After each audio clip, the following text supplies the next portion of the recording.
हाँ तो भैया लोग प्रणाम नमस्कार। का हालचाल बा वो सबके कमेंट में जरूर बताइए। बात करल जाओ ट्रेंडिंग म्यूजिक पर यूट्यूब के तो देखल जाओ 3 गो भोजपुरी के बड़ा बड़ा सुपर स्टार एक साथ नजर आवत रहे लोग। देखिए 3 बड़ा सुपर स्टार एक फेम में। अगर ट्रेंडिंग म्यूजिक के नंबर 1 के बात करल जाओ तो यो हनी सिंह चलत रहे। 2 नंबर पे चलत रहे पवन सिंह जो उनकी 3 नंबर पे चलत रहे खेसारी लाल यादव शाम है धुआं धुआं गाना लेके। 4 नंबर पे चलत रहे बदनाम सलाई बा नील कमल सिंह। अब तनी गाना के डिटेल में बात करल जाओ। 2 नंबर पे पवन सिंह चलत रहे भोजपुरी इंडस्ट्री में कहल जाओ तो नंबर 1 पे चलत रहे। 13 दिन पहले इनकर गाना रिलीज भई रहे 19 मिलियन व्यू आ गई यानी 20 मिलियन।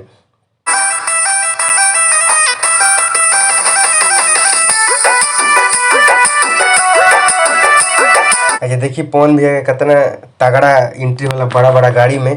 एमे जौन रउआ हई आइटम क्वीन लौकतड़ी इनकर नाम है श्वेता शर्मा। जौन में गाना के आवाज़ सुने के मिली वो मिली पवन सिंह और शिल्पी राज के रउआ सुने के मिली। ई गाना में अभी 3 लाख लाइक आ चुकल बा और 19 मिलियन व्यूज हो गइल बा। आ पूरा यूट्यूब पर 2 नंबर ट्रेंडिंग में चलत ताटे।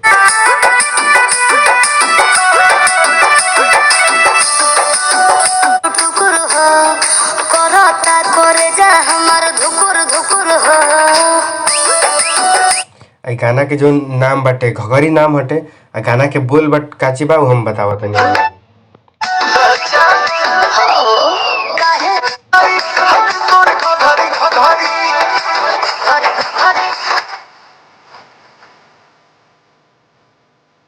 तो भाई लोग गाना के बोल बाटे घघरी घघरी।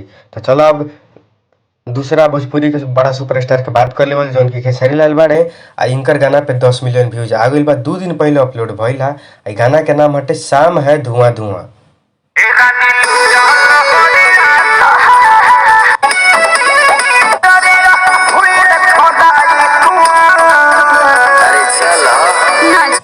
गाना देखिए 3 नंबर म्यूजिक पर चला था ट्रेंडिंग में यूट्यूब सेक्शन पे। आई में जौन रुआ हीरोइन देखे के मिलत रही उनकर नाम हटे पारुल यादव। जौन एमे रुआ आवाज मिली खेसारी लाल यादव आ सृष्टि भारती में फीमेल सिंगर बाड़ी।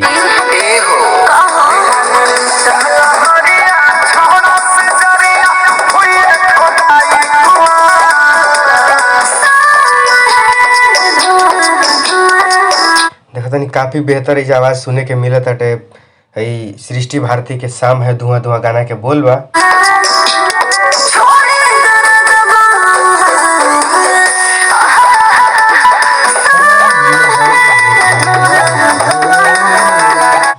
तो देखिए ई गाना पे अभी 2.5 लाख लाइक आ गइल बा।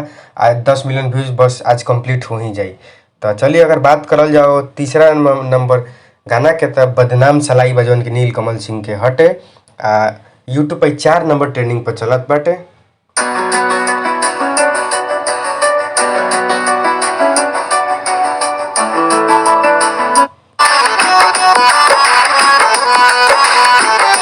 ई गाना जौन बाटे ई सैड सॉन्ग हटे। एकर नाम बा बदनाम सलाई बाटे बदनाम सलाई बा।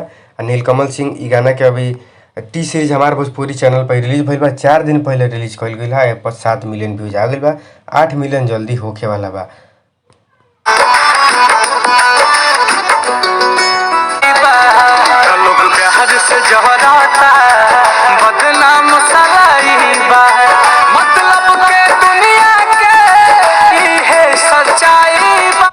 आई में जो हीरोइन देखे के मिलता रही इनकर नाम हटे नेहा पाठक। आई गाना नील कमल सिंह अकेले गईले बड़े। आई सैड टाइप के सॉन्ग बाटे।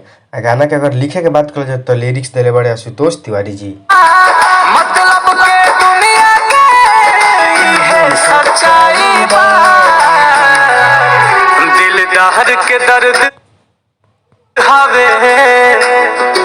तो चलिए भाई लोग अब आज खातिर बस हम इतने।